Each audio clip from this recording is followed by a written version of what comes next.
हाँ जी बच्चों, अपने प्रोनाउन टॉपिक कंप्लीट हो गया था पिछली क्लास में। अब हम बात करेंगे एक नए टॉपिक की। टॉपिक का नाम है कंजक्शन।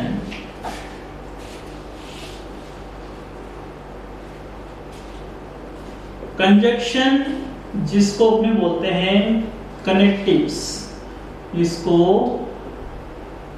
कनेक्टिव्स भी कहा जाता है। इसको हिंदी में संयोजक शब्द भी कहा जाता है। संयोजक शब्द, कंजक्शन यानी कि कनेक्टिव्स यानी कि संयोजक शब्द। इनका काम क्या होता है? इनका काम होता है जोड़ना। ये दो वर्ड्स को, टू वर्ड्स को भी जोड़ सकते हैं, टू सेंटेंसेस को भी जोड़ सकते हैं और टू पार्ट्स ऑफ स्पीच को भी जोड़ सकते हैं। Parts of speech, parts of speech मतलब noun, pronoun, adjective, adverb, preposition, conjunction, ये सब पार्ट्स ऑफ स्पीच होते हैं, 8 होते हैं। तो ये जो कंजक्शन होते हैं इनका काम है जोड़ना। ये दो शब्दों को भी जोड़ सकते हैं, दो सेंटेंसेस को भी जोड़ सकते हैं, दो पार्ट्स ऑफ स्पीच को भी जोड़ सकते हैं। Parts of speech noun, pronoun, adjective, adverb, preposition, conjunction, interjection. तो ये पार्ट्स ऑफ स्पीच दो सेंटेंस और दो शब्दों को जोड़ सकते हैं। कैसे जोड़ सकते हैं? जैसे boys and girls are making a noise in the class। तो यहाँ पर बॉयज एक सब्जेक्ट है, गर्ल्स दूसरा सब्जेक्ट है। ये जो एंड है ये यहाँ पर कंजक्शन है, ये इन दोनों को जोड़ रहा है, इस और इस सब्जेक्ट को जोड़ने का काम कर रहा है ये and.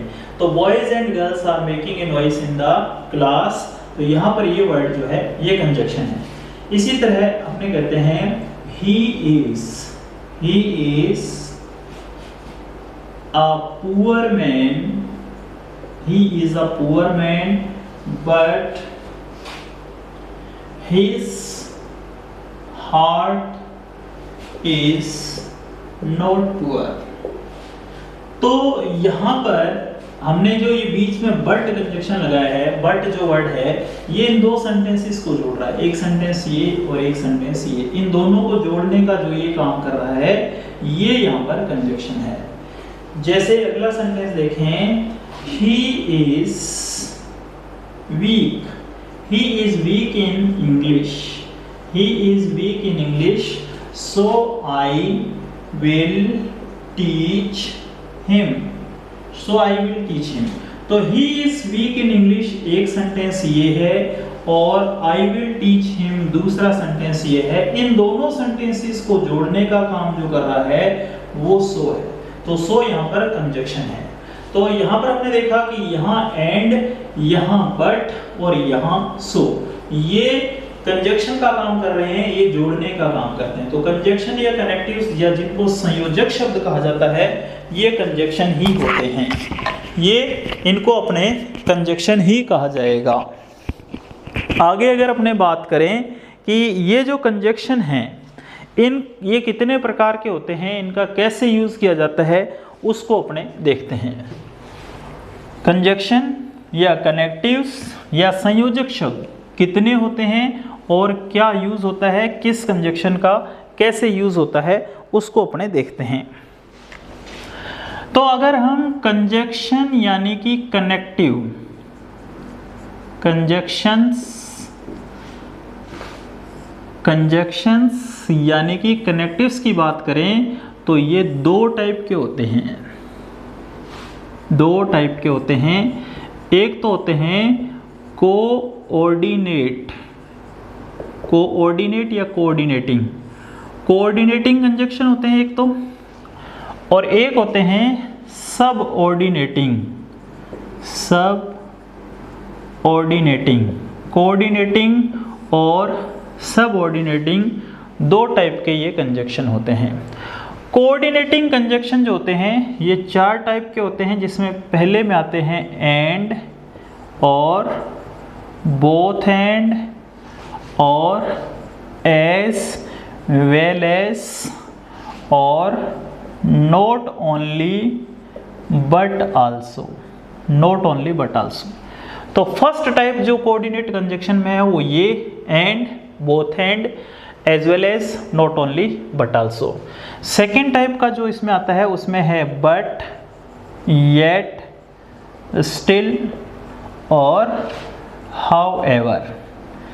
But, yet, still, however ये सेकेंड प्रकार का है। इसमें बट का अर्थ होता है लेकिन, येट, स्टिल, हाउएवर इनका अर्थ होता है तो भी या फिर भी, और ये सेकेंड टाइप के कंजक्शन है। तीसरे टाइप की कंजक्शन की बात करें तो सो और देयरफॉर। सो और देयरफॉर इनका अर्थ होता है इसलिए, सो और देयरफॉर जिसका अर्थ होता है इसलिए। और चौथे टाइप की जो कंजक्शन होती है वो कौन सी होती है? चौथे टाइप की कंजक्शन होगी आइदर, आइदर और, या नाइदर नोर, या और, या अदरवाइज, या एल्स। ये फोर्थ टाइप की कंजक्शन है। तो कोऑर्डिनेट कंजक्शन की बात कर रहे हैं हम। पहला है and, both and, as well as, not only but also. दूसरा है बट, येट, स्टिल, हाउएवर। तीसरा है सो, देयरफॉर। और चौथा है आइदर और, नाइदर नोर, और, अदरवाइज और एल्स। अब क्वेश्चन ये पैदा होता है कि ये जो फर्स्ट कंजक्शन है, फर्स्ट कंजक्शन है and, both and, as well as, not only but also, इनका क्या यूज होता है? बट, येट, स्टिल, हाउएवर इनका क्या यूज होता है? और सो, देयरफॉर इनका क्या यूज होता है? आइदर और, नाइदर नोर, अदरवाइज एल्स इनका क्या यूज होता है? तो and, both and, as well as, not only but also इनका यूज तो होता है कि दो स्टेटमेंट को जोड़ना हो तब, दो स्टेटमेंट्स यानी कि दो कथनों को जोड़ना, दो स्टेटमेंट को जोड़ना, दो कथनों को जोड़ने के लिए काम आते हैं। और ये जो है बट, येट, स्टिल, हाउएवर जिसका अर्थ है लेकिन, तो भी, फिर भी, इनका काम क्या होता है? दो ऑपोजिट बातों को जोड़ना, ऑपोजिट या विरोधी, ऑपोजिट या विरोधी बातों को जोड़ना। इनका काम होता है दो ऑपोजिट या विरोधी बातों को जोड़ना। सो देयरफॉर, सो देयरफॉर जिसका हिंदी अर्थ होता है इसलिए, इसका यूज कहाँ होता है? इसका यूज होता है कारण और परिणाम के लिए। कारण और परिणाम के लिए इनका यूज किया जाता है। आइदर और, नाइदर नोर, और, अदरवाइज इनकी बात करें तो इनका यूज जो होता है चॉइसेस यानी कि विकल्पों, विकल्पों को जोड़ना, विकल्पों को चुनना, इसका काम होता है विकल्पों को चुनना। तो अगर अपने and, both and, as well as, not only but also की बात करें तो ये दो स्टेटमेंट्स को जोड़ते हैं, सिंपली दो स्टेटमेंट्स होने चाहिए। और अगर बट, येट, स्टिल, हाउएवर की बात करें तो ये दो ऑपोजिट बातों को जोड़ते हैं, दो विरोधी बातों को जोड़ते हैं। और सो देयरफॉर की बात करें ये कारण और परिणाम, रीजन और रिजल्ट को जोड़ते हैं। और अगर अपने बात करें आइदर और, नाइदर नोर, अदरवाइज एल्स की तो ये चॉइसेस को जोड़ते हैं, यानी कि दो विकल्पों में से चुनने की बात हो तब अपने इनका प्रयोग करते हैं। अब देखिए एग्जाम्पल से इनको समझते हैं, एग्जाम्पल देकर इनको समझते हैं कि इनका यूज कैसे होता है। फटाफट से आप इसको नोट कर लीजिए, फिर अपने बढ़ते हैं आगे।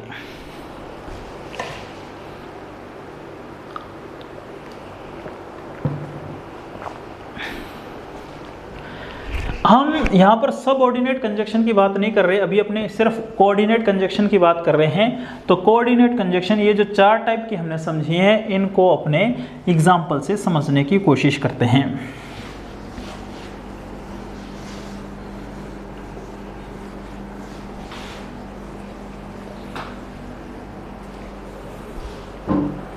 देखिए coordinating conjunction, coordinating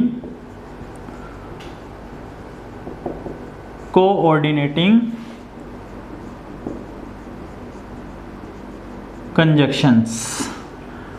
coordinating conjunctions जो होती हैं इनका यूज कैसे होता है?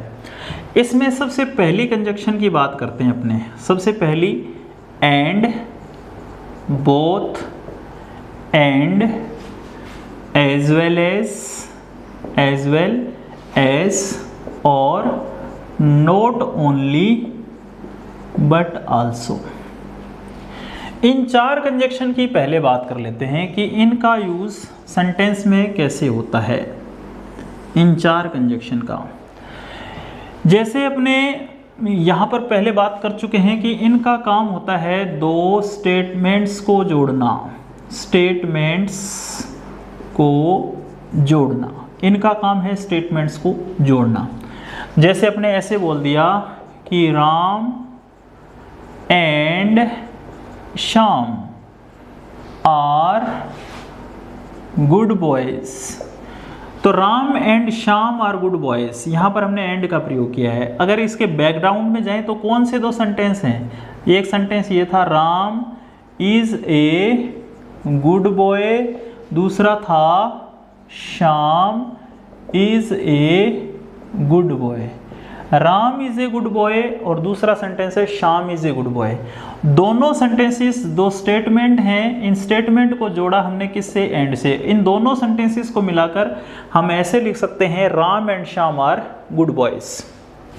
तो एंड का तो कोई खास यूज है नहीं। अगर अपने बोथ एंड का भी यूज करना चाहें इन दोनों sentence Ram is a good boy, Shyam is a good boy, इन दोनों सेंटेंसेस को जोड़ने के लिए मैंने एंड का यूज किया है। अगर अपने बोथ एंड का यूज कर लें तो भी सही है। अपने ऐसे लिख सकते हैं both Ram and Shyam are good boys. Both Ram and Shyam are good boys. दोनों राम और श्याम अच्छे लड़के हैं। तो राम और श्याम हमने किससे जोड़ दिया? बोथ एंड से।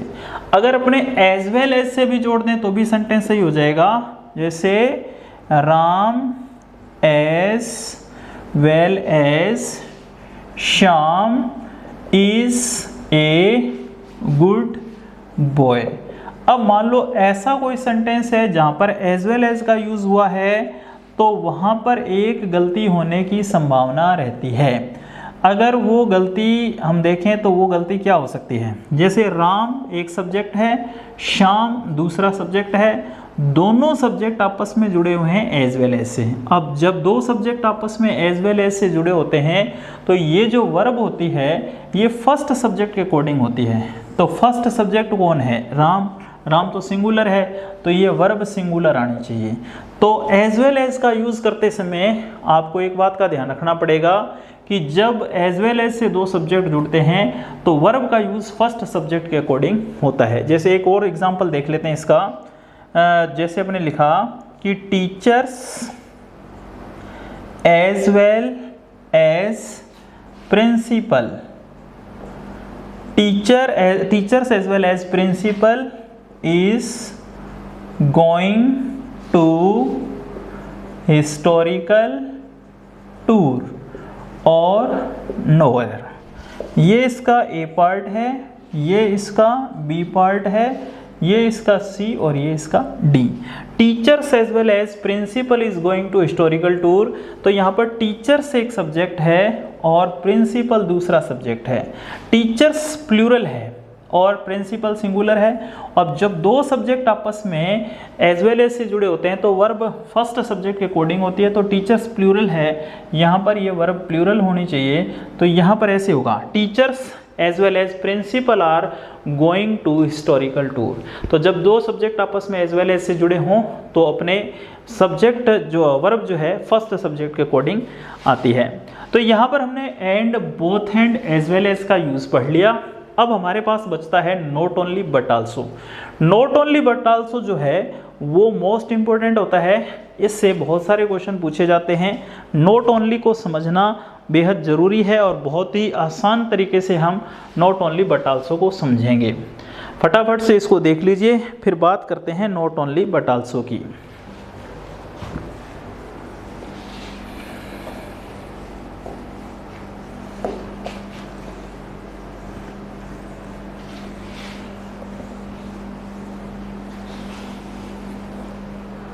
Not only but also. तो नॉट ओनली, नॉट ओनली और but also. Not only but also का क्या यूज है? नॉट ओनली बट आल्सो जो होता है वो मोस्ट इम्पोर्टेंट होता है। नॉट ओनली बट आल्सो से काफ़ी सारे क्वेश्चंस जो हैं वो पूछे जाते हैं। नॉट ओनली बट आल्सो के लिए अपने को 3 रूल समझने हैं। 3 टाइप के जो क्वेश्चन हैं इससे बनते हैं। फर्स्ट रूल तो ये कहता है कि अगर किसी सेंटेंस में नॉट ओनली और बट आल्सो है, सब्जेक्ट भी है, मान लो आगे सब्जेक्ट है और नॉट ओनली बट आल्सो है, तो ऐसे सेंटेंस में आपको यहां देखना है क्या है। यहां जो पार्ट्स ऑफ स्पीच है सेम सेम यहां पर होना चाहिए।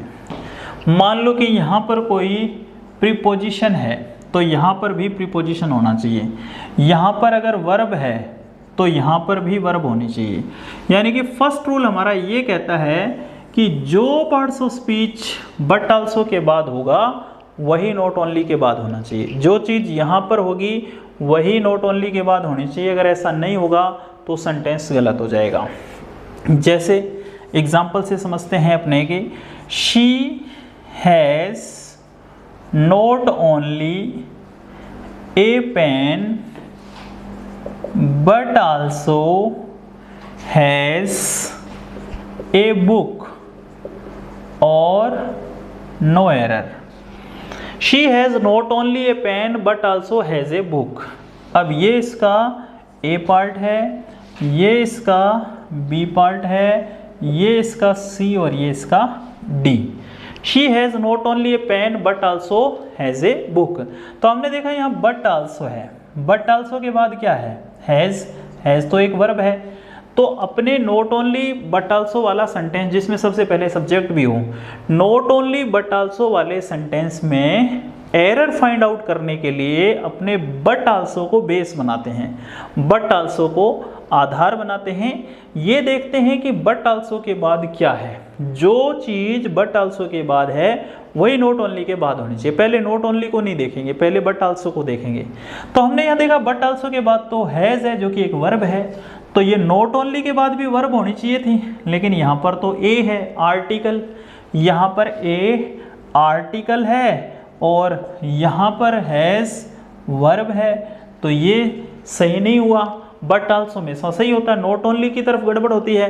तो नॉट ओनली के बाद वर्ब होनी चाहिए, और वर्ब कब होगी? जब आप नॉट ओनली को इधर रख दोगे। अब नॉट ओनली को शी के बाद रख दोगे तो नॉट ओनली के बाद हैज़ आ जाएगा। अब सेम हो जाएगा, उधर भी वर्ब है इधर भी वर्ब है, तब ये सेंटेंस सही हो जाएगा। फिलहाल ये सेंटेंस ए पार्ट में गलत है। She has not only a pen but also has a pen, ये गलत है, ये से होना चाहिए था she not only has a pen but also has a book, तो ये सेंटेंस सही हो जाता। तो नॉट ओनली बट आल्सो का ये फर्स्ट रूल है। फर्स्ट रूल क्या बोलता है, मैं रिपीट कर रहा हूँ। फर्स्ट रूल ये कहता है कि नॉट ओनली बट आल्सो वाला कोई सेंटेंस है तो आपको बट आल्सो को बेस बनाना है।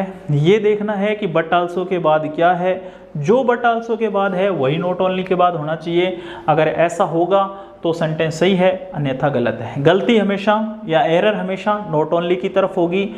अगर नॉट ऑन बट आल्सो के बाद जो चीज़ पड़ी है पार्ट्स ऑफ स्पीच वही नहीं हुआ इधर, तो इधर एरर होगी। ये इसका फर्स्ट रूल है। अब हम सेकेंड रूल की बात करते हैं। सेकेंड रूल ये कहता है कि यदि कोई सेंटेंस नॉट ओनली से शुरू हो तब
उसके बाद हेल्पिंग वर्ब प्लस सब्जेक्ट होना चाहिए।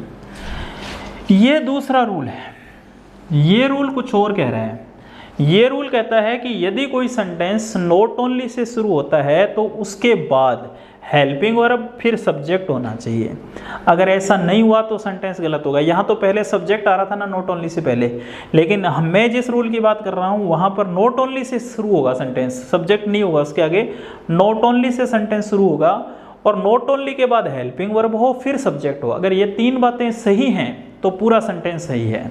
जैसे कि अपने ऐसे कहते हैं, not only has she a pen but also she has a book।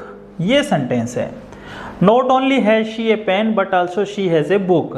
अब ये इसका ए पार्ट है, ये इसका बी पार्ट है, ये इसका सी और ये नो एरर। अब जिन बच्चों को ये फर्स्ट रूल पता है सेकंड रूल नहीं पता, वो क्या करते हैं, वो ये देखते हैं कि बट ऑल्सो के बाद तो क्या है, शी है, तो नॉट ओनली के बाद भी शी होना चाहिए और वो कहते हैं ये सेंटेंस में एरर है। जबकि ऐसा नहीं है। ये सेंटेंस नॉट ओनली से शुरू हो रहा है और नॉट ओनली से शुरू हो रहा है तो उसके बाद हेल्पिंग वर्ब होनी चाहिए, तो हेल्पिंग वर्ब है, उसके बाद सब्जेक्ट होना चाहिए, सब्जेक्ट भी है। अगर ये तीन बातें सही हैं तो फिर ये सेंटेंस भी सही है, फिर आगे पढ़ने की आवश्यकता नहीं है। अगर तीन बातें सही होगी तो पूरा सेंटेंस सही होता है। अगर ये सेंटेंस गलत होता तो कैसे होता, तो फिर अपने ऐसे लिखते, not only she has a pen but also she has a book और नो एरर। अब ये इसका ए पार्ट, ये इसका बी पार्ट, ये इसका सी और ये इसका D. Not only she has a pen but also she has a book. अब देखो यहाँ पर हमने देखा कि नॉट ओनली से सेंटेंस शुरू हो रहा है। नॉट ओनली से अगर सेंटेंस शुरू हो रहा है तो उसके बाद क्या आना चाहिए था, हेल्पिंग वर्ब आनी चाहिए थी, लेकिन यहाँ पर क्या आ रहा है, सब्जेक्ट आ रहा है, हेल्पिंग वर्ब तो बाद में आ रही है। तो यहाँ पर ये मिस्टेक हो गई, यहाँ पर होना चाहिए हैज़, यहाँ पर होना चाहिए शी। तो not only has she a pen but also she has a book. इस तरह से ये सेंटेंस सही होगा। तो नॉट ओनली बट ऑल्सो में दो रूल हमने पढ़े। पहला रूल तो ये है कि जब दो sentence not only but also say जुड़े होंगे तो आपको ये देखना है कि बट ऑल्सो के बाद कौन सा पार्ट्स ऑफ स्पीच है, सेम वही parts of speech not only के बाद भी होना चाहिए। अगर ऐसा नहीं हुआ तो नॉट ओनली वाला पार्ट गलत होगा और गलती या एरर हमेशा नॉट ओनली के पास ही होती है।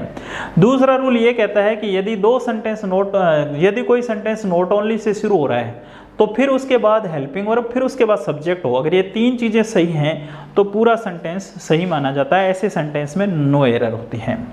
Not only but also say related ये हुए दो रूल। तीसरे रूल की बात करते हैं, देखिए इसको फटाफट।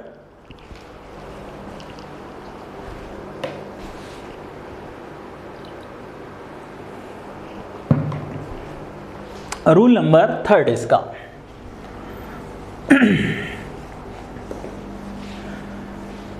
नॉट ओनली बट ऑल्सो का रूल नंबर 3।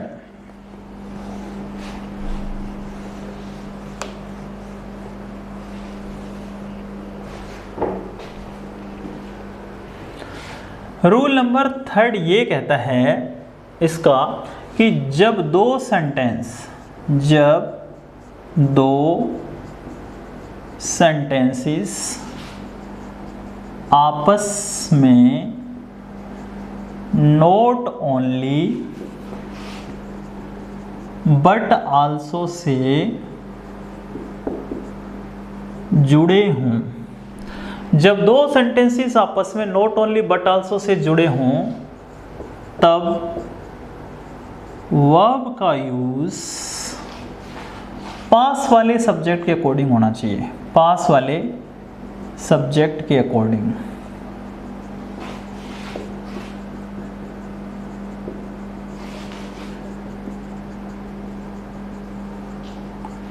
रूल क्या है, जब दो सेंटेंसेस आपस में नॉट ओनली बट आल्सो से जुड़े हों तो वर्ब का यूज जो होता है वो पास वाले सब्जेक्ट के अकॉर्डिंग होना चाहिए।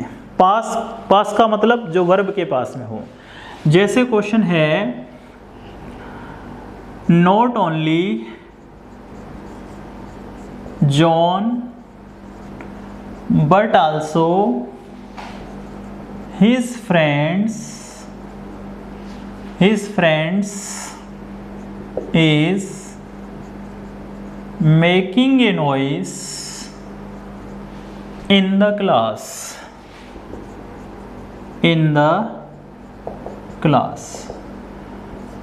A part, B part, C or D।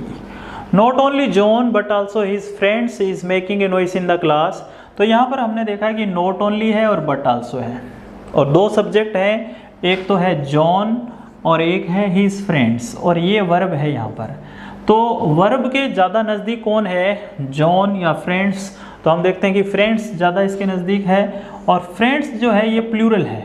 ये सब्जेक्ट कैसा है, प्लूरल है, और जब प्लूरल है तो फिर वर्ब भी प्लूरल होना चाहिए, क्योंकि नॉट ओनली बट आल्सो से जब दो सब्जेक्ट आपस में जुड़े होते हैं तो वर्ब हमेशा पास वाले सब्जेक्ट के अकॉर्डिंग होती है। तो पास में हिज फ्रेंड्स है, इसलिए यहाँ पर वर्ब जो है प्लूरल आएगी। तो ये कोऑर्डिनेट कंजक्शन का फर्स्ट पार्ट कंप्लीट होता है। यहाँ पर फर्स्ट पार्ट में आपने and, not only but also, both and, as well as इनका यूज़ पढ़ा है। इसमें जो सबसे इम्पोर्टेंट है वो नॉट ओनली बट आल्सो है। नॉट ओनली बट आल्सो से रिलेटेड ये तीन रूल जो हैं अपने को याद करने पड़ेंगे। अब बात करते हैं अपने आगे कोऑर्डिनेट कंजक्शन में जो verbs but yet still however, ये वर्ब्स जो होती हैं दो विरोधी बातों को जोड़ती हैं। तो इन्हीं वर्ब्स की कुछ बात कर लेते हैं।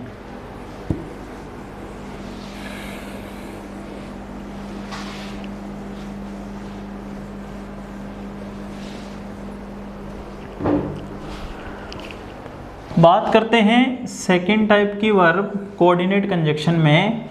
ये वर्ब हैं बट, येट, स्टिल और हाउएवर। इनमें इस बट का अर्थ तो होता है लेकिन, और इनका अर्थ होता है तो भी और फिर भी, तो भी फिर भी। और इन वर्ब का काम क्या होता है, इनका काम होता है दो ओपोजिट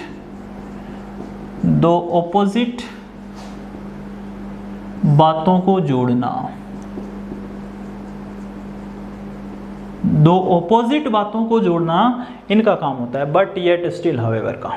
जैसे एग्जाम्पल है, he is my best friend, he is my best friend and he does not help me। he is my best friend, he does not help me। ये A पार्ट है, ये B पार्ट है, ये C part है और ये D। तो यहाँ पर मैंने कंजक्शन क्या लगाया है, एंड, जबकि यहाँ पर he is my best friend एक सेंटेंस ये है, he does not help me ये दूसरा सेंटेंस है, और दोनों अपोजिट बातें हैं कि बेस्ट फ्रेंड है, हेल्प नहीं करता है, दो अपोजिट बातें हैं। अपोजिट बातों को जोड़ने के लिए बट येट स्टिल हाउएवर आता है। तो अगर हम यहाँ पर ऐसे लिखेंगे, he is my best friend but he does not help me, तो ये सेंटेंस सही होगा। अगर आप इसको हाउएवर लिख दोगे तो भी सही होगा, येट लिख दोगे तो भी सही होगा। तो विरोधी बातों को जोड़ने के लिए हमेशा बट येट स्टिल हाउएवर आता है।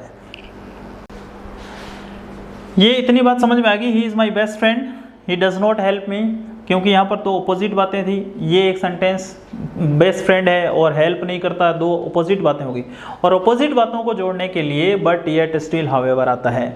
अब हम आगे बात करते हैं तीसरे टाइप की कंजक्शन की, और तीसरे टाइप की कंजक्शन कौन सी हैं। तीसरे टाइप की कंजक्शन है सो, देयरफॉर, सो और देयरफॉर। इसका हिंदी अर्थ क्या होता है, इसका हिंदी अर्थ होता है इसलिए, और इसका यूज़ क्या होता है, इसका यूज़ होता है रीज़न एंड रिजल्ट।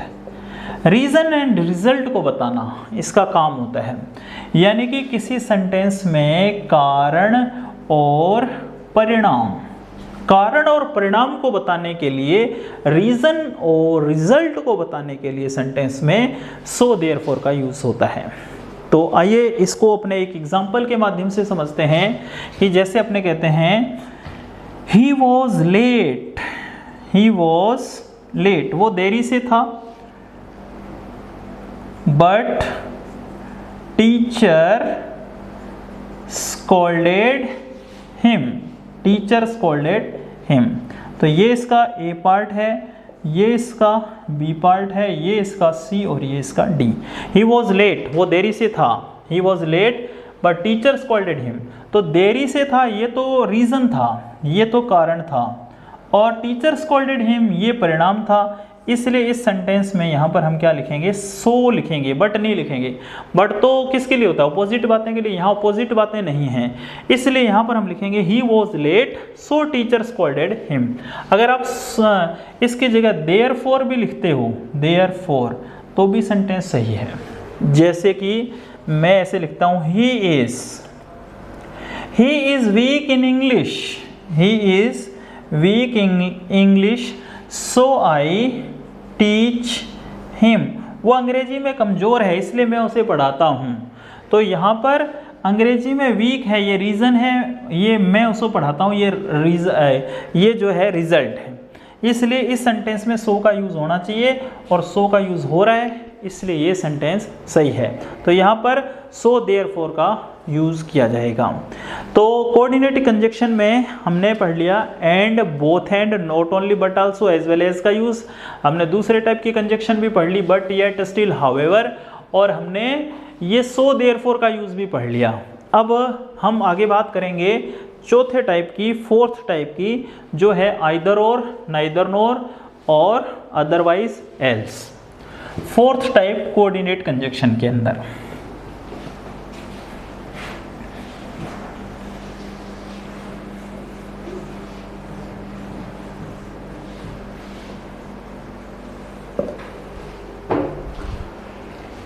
बात करते हैं फोर्थ टाइप की, जिसमें हमें पढ़ना है आइदर और या नाइदर नोर, अदरवाइज या एल्स। आइदर और, नाइदर नोर, अदरवाइज एल्स, इनका यूज़ अपने को पढ़ना है। इसका क्या यूज़ होता है, इसका मैंने आपको पहले ही बता दिया कि दो विकल्पों में से चुनना, दो विकल्पों में से चुनने की बात हो तो फिर हम आइदर और, नाइदर नोर, अदरवाइज एल्स की बात करते हैं। जैसे अपने ऐसे लिखा आइदर यू और योर, ऐसे लिखते हैं आइदर ही और हिज फ्रेंड्स, आइदर ही और हिज फ्रेंड्स, आइदर ही और his friends are going to market. Either he और his friends are going to market. तो यहाँ पर पहला सब्जेक्ट है ही, दूसरा है हिज फ्रेंड्स। दो सब्जेक्ट आपस में किससे जुड़े हुए हैं, आइदर और से। अगर दो सब्जेक्ट आपस में आइदर और से जुड़े होंगे तो वर्ब का प्रयोग किसके अकॉर्डिंग होगा, वर्ब का प्रयोग पास वाले सब्जेक्ट के अकॉर्डिंग होगा, जैसे कि हमने पहले भी बात की थी। आइदर और से अगर दो सब्जेक्ट जुड़े होंगे तो वर्ब का प्रयोग पास वाले सब्जेक्ट के अकॉर्डिंग होगा। पास वाला सब्जेक्ट कौन है, हिज फ्रेंड्स, जो कि प्लूरल है, और यहाँ पर वर्ब इसके अकॉर्डिंग आ गई। अपने बात कर रहे थे ये दो विकल्पों को कैसे, दो विकल्पों में से चुनने की बात कैसी होती है। तो एक क्वेश्चन की बात करते हैं अपने कि stop teasing girls, otherwise you have to face the music, otherwise you have to face the music, no error। ये इसका ए पार्ट है, ये इसका बी पार्ट है, ये इसका सी पार्ट है और ये D. Stop teasing girls, tease मतलब परेशान करना, stop teasing girls otherwise you have to face the music. तो फेस द म्यूजिक एक इडियम्स है जिसका अर्थ होता है गंभीर परिणाम भुगतना। लड़कियों को परेशान करना बंद करो, अन्यथा आपको गंभीर परिणाम भुगतना पड़ सकता है। तो यहाँ पर अन्यथा इसका विकल्पों के लिए यूज होता है अदरवाइज, और यहाँ पर इसका सही यूज भी हो रहा है, इसलिए ये सेंटेंस सही है।